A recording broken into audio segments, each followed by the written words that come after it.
como é que é a comunidade de engenharia de dados? No Brasil, tem algumas, eu acho que de cabeça assim que vem, tem um Data Talks, que é fazem talks, podcasts sobre a área de dados especificamente. Tem o Neilson e a Jéssica, se eu não me engano. O Neilson, eu já trabalhei com ele, tive a oportunidade de encontrar com ele algumas vezes. Tem a Data Hackers, que eu acho que é o maior grupo aí de engenharia, e não só de engenharia, né, a área de ciência, mas a área de dados como um todo, na área de desenvolvimento. Essas comunidades, é tipo Meetup? Então, tem de meetups também, eles fazem algumas pesquisas de mercado, fazem podcasts, vídeos no YouTube, enfim, mais... E tem o Meetups de engenharia de dados mesmo, eles chamam engenharia de dados, você procura lá no Meetup. Doido. Que também acontecem alguns meetups lá, bastante, bem interessantes, trazem alguns use cases ali diferentes, de algumas ferramentas, algumas coisas novas. É bem bacana. Acho que esses três são as principais... São os especialistas, né, que ficam falando sobre isso em podcast, soltando tudo. Exatamente. Na parada. A gente pode mandar o link depois também. Eu vou colocar na descrição do vídeo depois. Pega o link, beleza. A gente coloca, deixa lá anotadinho, bonitinho. Porque tem uns roadmap também, bem bacana nessa área também. E eu vou colocar lá na descrição depois, só para ajudar o pessoal. Já que a gente falou da comunidade, vamos contar um pouquinho da história, né? O tópico... O tópico... Vamos contar um pouquinho da história da engenharia de dados, antes da gente aprofundar na tecnologia em si. E o Thomas vai dar essa colherzinha de chá para a gente hoje, que a gente está tendo aqui uma aula de engenharia de dados, né? E a gente vai começar agora. Por favor, pode contar um pouquinho da história, o surgimento, né? Eu sei que você não é dessa época, porque você está muito novo, né? Mas você gosta de história, não?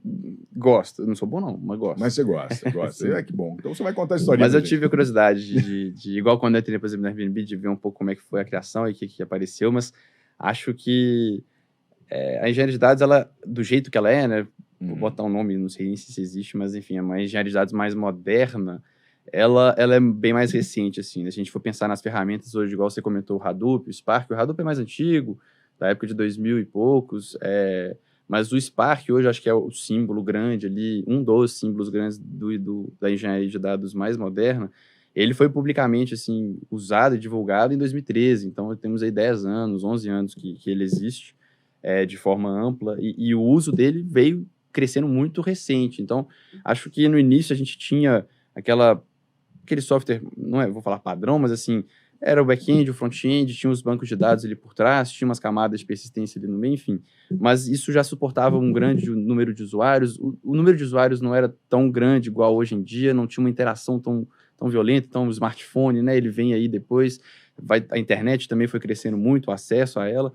E aí chegou num ponto onde realmente não tinha mais capacidade de usar e processar esses dados todos. Com um banco de dados, por exemplo, você tem uma tabela lá, ela chega um momento que realmente, vou estruturar ela de uma forma diferente, vou criar um esquema aqui com, enfim, um star schema, o que for, mas em algum momento vai começar a ter gargalo. O processamento, ele deixa de ser eficiente de uma forma tradicional, como a gente usava antigamente. Você falou uma coisa aí, Thomas, só para complementar também, achei do caramba o que você falou. Quando a gente está estudando ou aprendendo, e aí, como os meninos estão perguntando como iniciar e etc., aproveitando o seu gancho, é saber a limitação das coisas, né? Exatamente. Esse é o primeiro ponto, deixa a dica aí, fatal. Sim. Dica ninja. Eu não sei se é ninja a dica. Mas saber o limite. Igual nós sabemos que os bancos de dados têm limite. Tem limite de coluna, né? Tem limite de criação de campo. Tem limite, tamanho, o limite que é o segredo da parada. Então, se você exatamente. saber o limite, vai dar para entender o que você está falando em agora. Porque o que você falou aí agora é de suma importância. E às vezes a gente não pesca. Eu só estou dando a reforçada, é o limite. Isso. Qual que é o limite das coisas? Tem um limite mais palpável, até mais fácil, por exemplo, de banco de dados.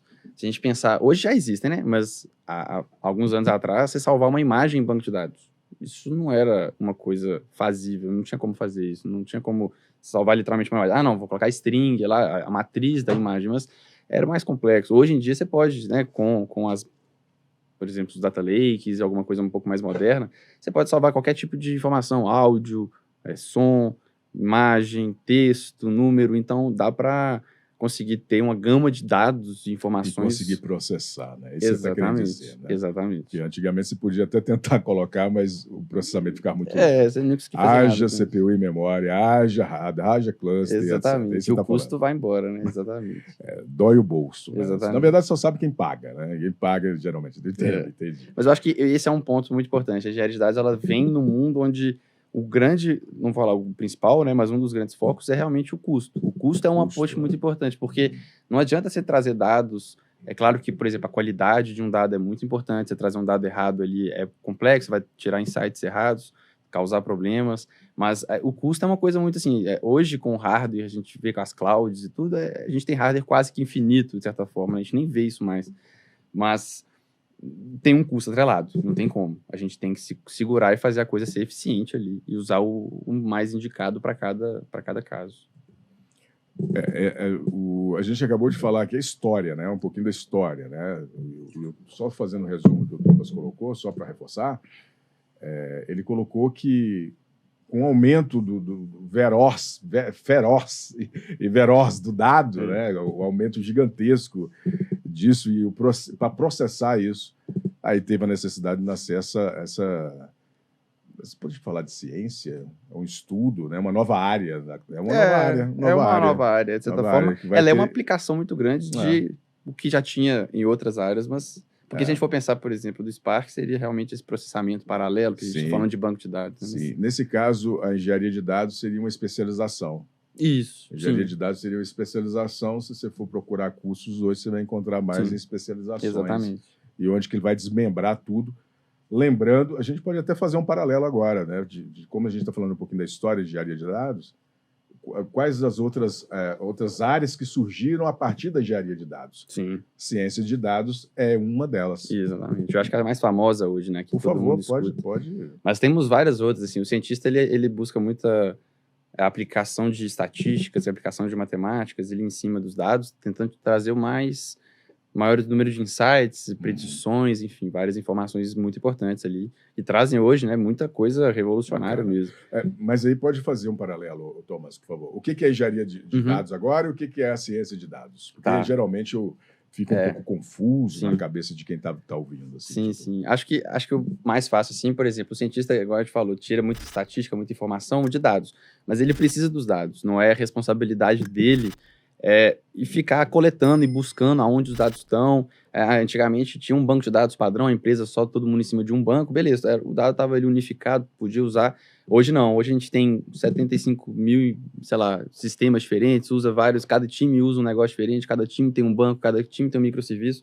Isso tudo foi modularizando e separando tudo, e aí hoje os dados estão muito dispersos, eles ficam muito espalhados, por todo o sistema. Então, para a gente conseguir coletar não só os dados, por exemplo, da sua própria empresa, mas eu uso o Ads do Facebook, uso o Ads não sei de quê, várias coisas de outros lugares, quero informação também, eu quero saber como é que o Ads está funcionando, como é que eu estou indo lá no YouTube, como é que eu estou indo, enfim.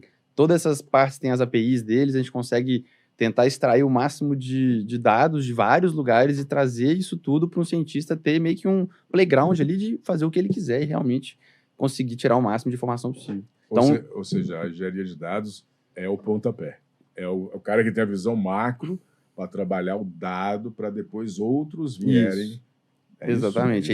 É o que a gente chama de ETL, né? Que seria, eles trazem informações de vários lugares, ele transforma elas, deixando elas usáveis ali, de padronizadas, e carrega isso em algum lugar, então o load, para poder deixar isso usável. Então, disponibilize isso para todos os cientistas, enfim, as outras áreas também de dados. Aí você tem, só para enumerar, para facilitar para quem está nos ouvindo. Nós temos o cientista de dados, nós temos o analista de dados, nós temos aquela ferinha também que pode estar no machine learning. Engenheiro de machine learning. Engenheiro de machine learning, né, que também virou uma área. Tudo isso é área, sub-áreas da engenharia de dados. Exatamente. Tem mais, não? Deixa eu ver. Tem mais algum? Tem engenheiro de Big Data. Tem arquiteto de dados. Arquiteto de dados. Consegue business intelligence, acho que ainda existe bastante. Também né? Também é uma área, acaba sendo uma área. Né, é uma focada mais, por exemplo, em trazer... Insights. Exatamente, insights visuais ali também. Foi um dos primeiros pontapés, né? Porque você tinha um banco de dados relacional gigantesco, igual um elefante, nada contra o PHP, o elefante do banco, que eu estou falando, pesado. Né? Bem pesadaço, e você tirava insights, né? Views, né? Com facilidade. Que até hoje também tem, né? Usa bastante, é muito importante. A gente tem muita coisa aqui, pelo que eu vi. Engenharia de dados, então, é o primeiro pontapé de tudo. Acho que a base ali, é o início não era nesse, tipo assim, na criação da engenharia, né? No início a gente, igual eu falei, não precisava tanto. Hoje realmente é necessário. Não tem como você colocar um cientista hoje tentando fazer o papel de tudo, fazer o papel de jornalista, fazer o papel de um engenheiro. Então ele foca... Você está aqui falando de um full stack. Exatamente, mas eu acho que existem lugares e empresas que claro. conseguem isso, mas acho que quanto maior o volume, quanto maior o tamanho da coisa... Quanto mais especialista tiver, melhor. Isso você está falando, né? Exatamente. A gente está falando de uma visão mais generalista, né, de profissionais generalistas que conseguem ter uma visão macro e conseguem atuar em muitas coisas. Isso. Só que ele é um só, ele não paralela. Ele não consegue paralelizar. Então, à medida que a empresa cresce, você precisa fazer ao mesmo tempo várias atividades. Quando a empresa é menor e não tem vamos dizer assim, não tem todos esses profissionais disponíveis, geralmente você tem mais full stack, o cara faz de tudo. Não consegue se paralelizar. Exatamente. Né? Mas não estou falando que é ruim. Não. Eu só estou falando que existe essa possibilidade. Isso. Tô falando, né? E eu acho que até, por exemplo, como uma experiência, você pode aprender muito, passando por um full acho stack. Que como experiência é fenomenal. Você entrar no lugar e for fazer engenharia de dados, instalar, configurar, colocar o software, pegar o dado, trabalhar o dado, depois pegar o Python. Depois... bastante coisa. E na própria engenharia a gente acaba subespecializando. Eu já li alguns blogs, na verdade, pessoas falando sobre. Eu não lembro, eu lembro que eram 3 áreas, mas assim, eu acho que existem focos diferentes na própria engenharia de dados. Então a gente falou do machine learning, por exemplo, é uma delas, né? A produtização de um modelo de machine learning, tipo assim, o cientista ele é muito bom, ele vai desenvolver, ele vai deixar aquele modelo assim de uma performance muito boa em questão estatística, em questão matemática, em questão de acurácia, mas tornar ele, tipo assim, produtizar ele, colocar isso rodando realmente para atender um cliente. O engenheiro de machine learning tem muito esse foco. O engenheiro de dados ele pode trabalhar numa área de infra, numa área realmente de criação de pipelines, então usando aquela infra, como é que ele cria a melhor pipeline possível, coletando os dados com a menor latência, usando o menor possível recurso ali para transformar aqueles dados, enfim.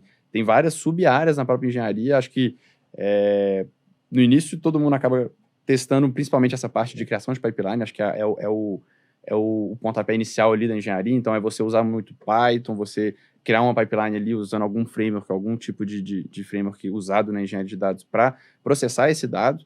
E aí depois você pode evoluir para vários caminhos. Eu acho que um deles, por exemplo, é trabalhar mais em infra, com a estrutura, com a infraestrutura que isso vai rodar. Ou então em criação de frameworks ou plataformas ali para poder serem usadas pelos engenheiros, enfim, tem muita subespecialização também. O que você falou aí, fenomenal. O machine learning tá em alta, né? E para inteligência artificial deve estar... Com certeza, está crescendo muito. Eu acho que assim, é uma área que vai crescer mais ainda, na minha opinião. Você fala, tem muito o que crescer. Tá uma briga no mercado ainda, né? A gente tem que aproveitar esse boom e aproveitar as ferramentas que estão surgindo o tempo todo. Né? E as empresas também devem estar tentando absorver o que consegue para o negócio. Com certeza. Lá tem áreas disso também? Deve ter, né? Tem, mas eu nunca interagi. Nunca tive uma interação direta. Entendi. Você só prepara a base do dado para eles poderem coletar, né? Tem algumas perguntas aqui, Thomas, antes da gente avançar, porque a gente contou um pouquinho da história, ficou bacana, a gente falou um pouco da engenharia e ciência, e falou das sub-áreas e onde cada um se encontra. É bem confuso na internet quando alguém quer entrar na área de engenharia de dados e tem aquela sopa de letrinhas. Ciência de dados, aí o cara fala, será que eu faço engenharia ou eu faço ciência de dados? Eu faço análise, vou ser analista de dados ou vou ser cientista de dados? Não. Eu vou ser o especialista em machine learning, eu vou ser engenheiro de machine learning ou vou ser engenheiro de dados? Não, fica todo confuso e acaba não fazendo nada. Né? Ele lê todo... É difícil, e quebrou muito, segregou. Né? É assim mesmo? O sentimento é esse para quem está iniciando? Porque eu acredito que a maioria que está começando tem esse sentimento. Eu tive, inclusive... Quando eu comecei na área de ciência, acho que era bem mais claro o que era um cientista, porque o cientista, acho que ele ainda hoje é muito mais divulgado, muito mais famoso, e todo mundo acaba escutando, falar o que é.